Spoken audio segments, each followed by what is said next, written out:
Bienvenidos a una nueva fogata del terror. En esta ocasión te contaré historias que te harán conocer lo que es el verdadero terror. Y espero que puedas llegar hasta el final. Así es de que si te gustan las historias de terror, te invito a que te quedes. Comenzamos.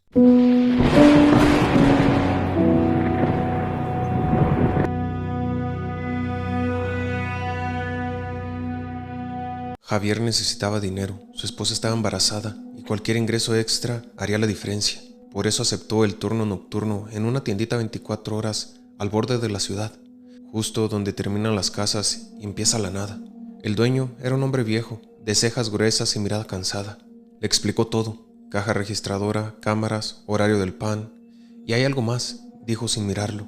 A las 3:17 am, si entra alguien, no lo mires a los ojos, no le hables. Solo cobra y déjalo ir. Javier rió. Pensó que era una broma para asustar al nuevo. ¿Y qué pasa si no hago eso? El viejo solo miró y esa vez no dijo nada. La primera noche fue tranquila, poca gente, mucho silencio. Cerca de las 2:30 am se quedó mirando las cámaras. Algo no cuadraba. Una de las tomas mostraba a un cliente parado frente al refrigerador de lácteos, pero al voltear a mirar, no había nadie. Parpadeó, miró de nuevo. La cámara lo seguía mostrando ahí, inmóvil, de espaldas. Caminó hasta esa zona, y mientras avanzaba por los pasillos, las luces empezaron a parpadear. Cuando llegó, no había nadie. Volvió al mostrador, nervioso. Revisó el metraje guardado. Ahí estaba, un hombre de chamarra negra, parado y sin moverse frente a la puerta del refrigerador.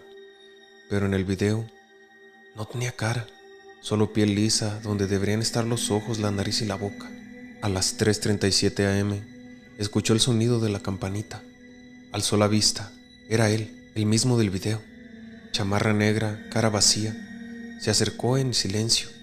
Colocó una botella de agua y un billete. Javier temblaba. No dijo nada, no lo miró directamente, solo cobró y entregó el cambio. Y el sujeto se fue. Al día siguiente, no dijo nada al jefe. Pensó que había sido una alucinación por falta de sueño.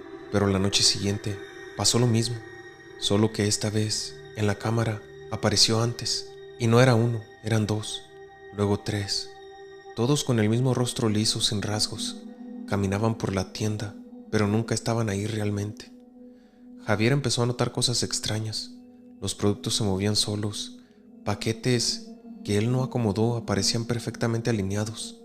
Las puertas del congelador se abrían y cerraban sin razón. Cada noche a las 3:17, los sin rostro venían, siempre distintos, pero con el mismo vacío en la cara. Siempre compraban algo, siempre dejaban dinero exacto, y si Javier los ignoraba, todo estaba bien. Hasta que una noche cometió un error. Una de las figuras se detuvo, más de lo normal, frente al mostrador.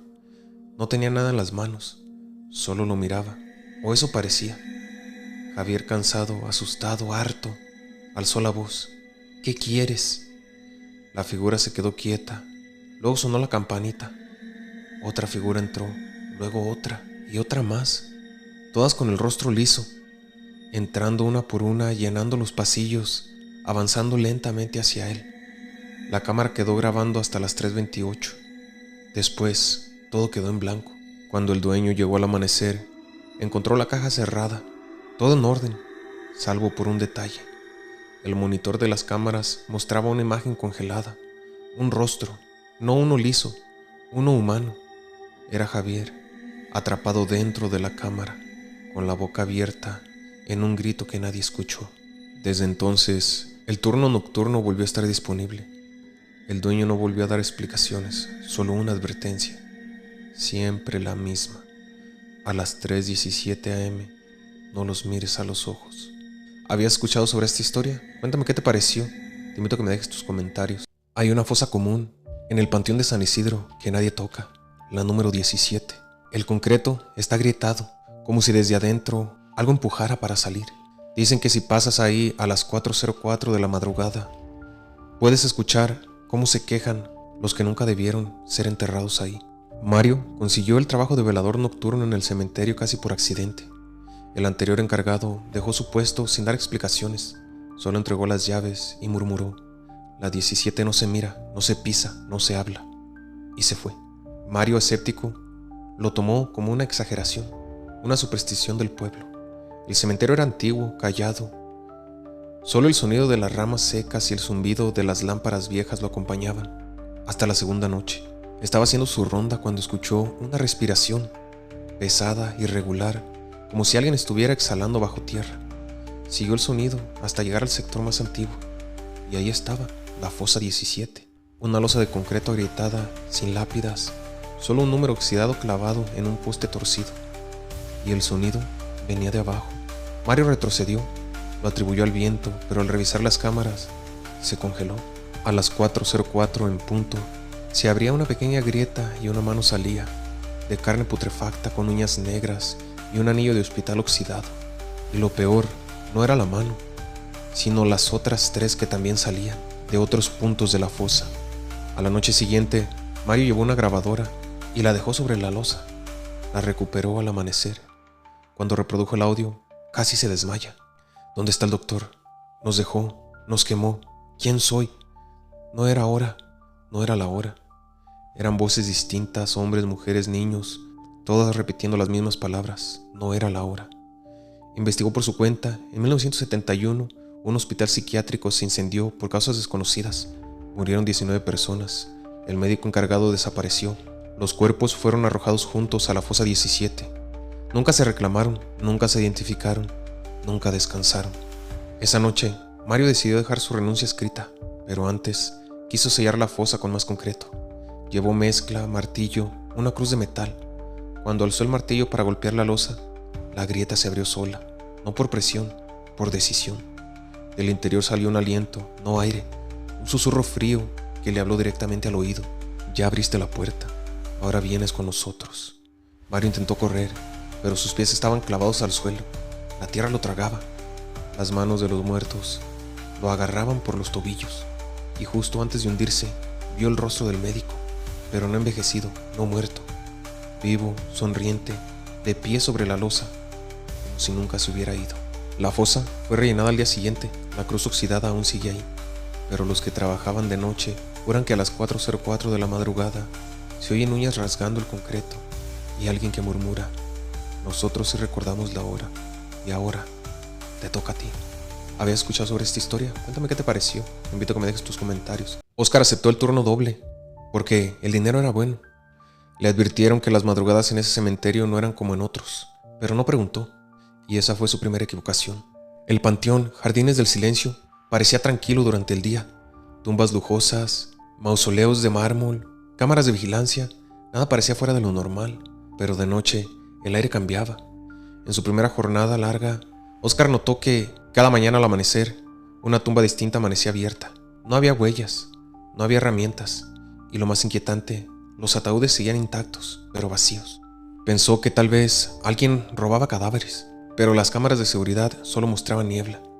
Nieblas densas que entraban a las 3:33 de la madrugada y se disipaban 11 minutos después. Una noche decidió marcar con tiza blanca las tumbas vulnerables y dejar dentro una pequeña cruz de madera en cada una. A la mañana siguiente, varias estaban abiertas y las cruces estaban rotas, como si algo desde adentro las hubiera aplastado. Oscar fue con el administrador. Este solo suspiró y le mostró un expediente viejo. Un hombre, condenado a cadena perpetua, pero fallecido a los 6 meses en la cárcel por una infección. Era un asesino. Dijo que el administrador nunca reveló dónde dejó los cuerpos. Lo enterramos aquí. ¿Y qué tiene que ver?, preguntó Oscar. El hombre bajó la voz.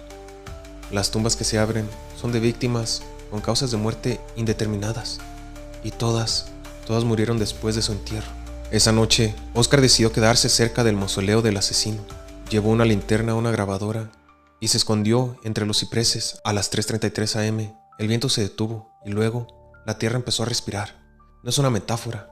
El suelo literalmente subía y bajaba, como si alguien estuviera inhalando desde abajo. La lápida se agrietó y algo salió arrastrándose. No era un cuerpo descompuesto, era un hombre joven, de piel pálida, ojos hundidos y una sonrisa eterna. Era el mismo asesino, pero vivo. Pasó frente a Oscar sin mirarlo. Se dirigió a otra tumba, la tocó y susurró algo que la tierra pareció entender.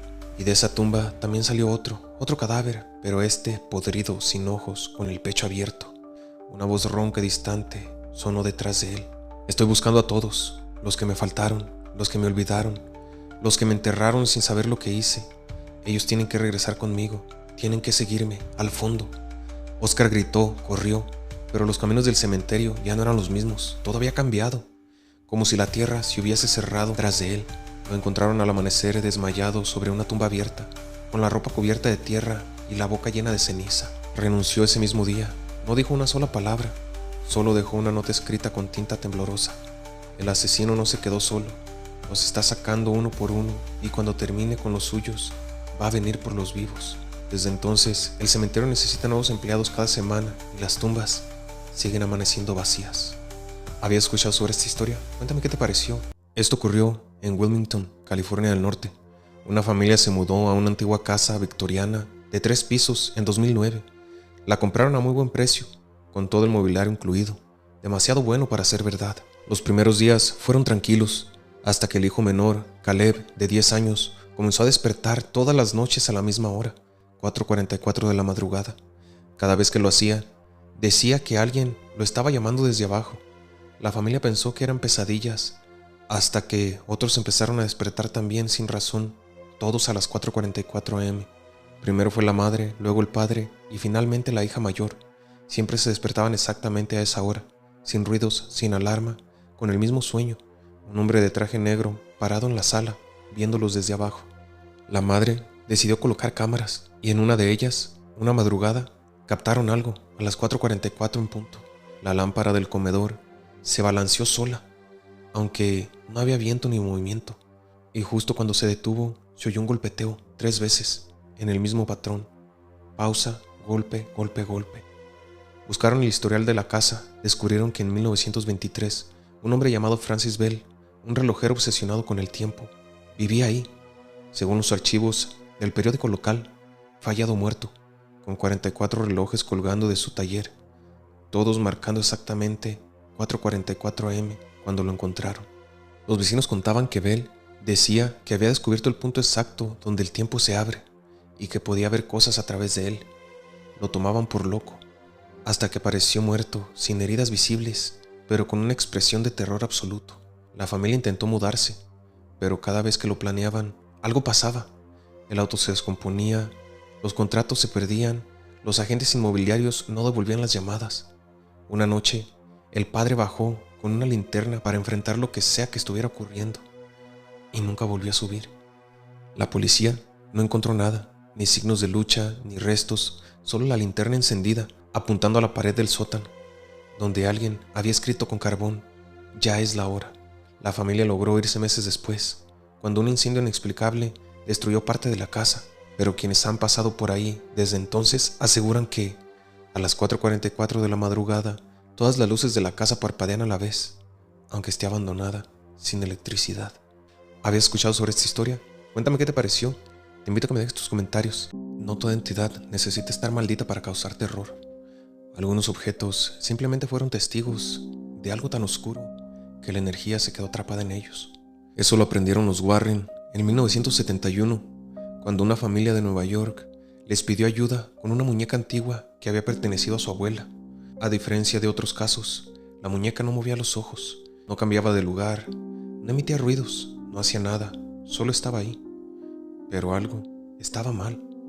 El padre de familia, Robert, comenzó a tener sueños recurrentes donde la muñeca lo observaba desde la esquina de su habitación, siempre en la misma posición, siempre al borde de una ventana abierta. La madre, Sharon, comenzó a escuchar su nombre, pero solo cuando estaba a solas, en la cocina, en el baño, en el cuarto de lavado. La hija Lily, de 7 años, hablaba con la muñeca como si fuera real. Decía que se llamaba Margaret y que le había contado cosas sobre el cuarto oculto bajo la casa. Cuando los Warren llegaron, lo primero que Lorraine notó fue que la muñeca no tenía energía oscura, era neutra, pero el aire se sentía espeso, como si algo más estuviera con ellos. Decidieron hacer una sesión de detección psíquica. Lorraine se sentó frente a la muñeca y cerró los ojos. Durante 5 minutos no dijo nada, y luego murmuró: "Ella no es el problema, es lo que vio". Insistió en revisar la casa a fondo. Buscaron en el sótano, el ático, hasta que encontraron una puerta oculta tras un ropero en el cuarto de Lily. Daba a un pequeño hueco sellado con ladrillos. Ed trajo herramientas, Derribaron el muro. Detrás no había cuarto, solo un hueco del tamaño de una persona, y dentro un diario cubierto de polvo, una vela apagada y restos humanos. El diario hablaba de rituales, de miradas eternas, de una mujer llamada Margaret, acusada de brujería en 1886. Decía que el castigo no era la muerte, sino la prisión en la mirada de un testigo. La muñeca no estaba maldita, pero había presenciado la ejecución de esa mujer. Desde entonces estaba vinculada a ella, no por elección, por imposición. Lorraine escribió: lo más peligroso no siempre es lo que ataca, a veces es lo que observa y no olvida. El objeto fue sellado en el museo, nunca fue exorcizado, porque no estaba poseído, solo cargado. Dicen que hoy en día, si te quedas viendo sus ojos por más de 10 segundos, verás una sombra detrás de ti, justo cuando parpadees, y que si escuchas su nombre mientras estás solo, ya es demasiado tarde. ¿Habías escuchado sobre esta historia de los Warren? Cuéntame qué te pareció, te invito a que me dejes tus comentarios. Nos vemos en el siguiente video de Escalofríos.